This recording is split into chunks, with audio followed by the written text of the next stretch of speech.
For today's video, gumawa naman ako ng macaroni fruit salads. So, isa siya sa Filipino salad. Tuwing may handaan, hindi siya nawawala.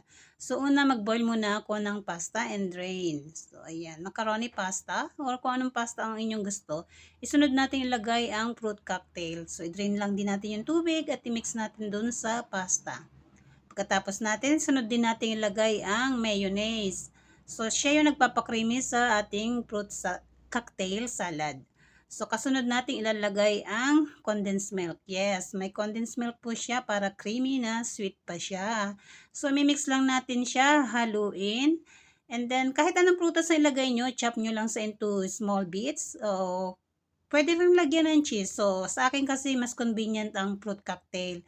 So, ayan. Sunod natin lagyan din natin ng pasas or raisins. So, ganyan lang po kasimple at ready na siya for chilling. Isa-serve natin siya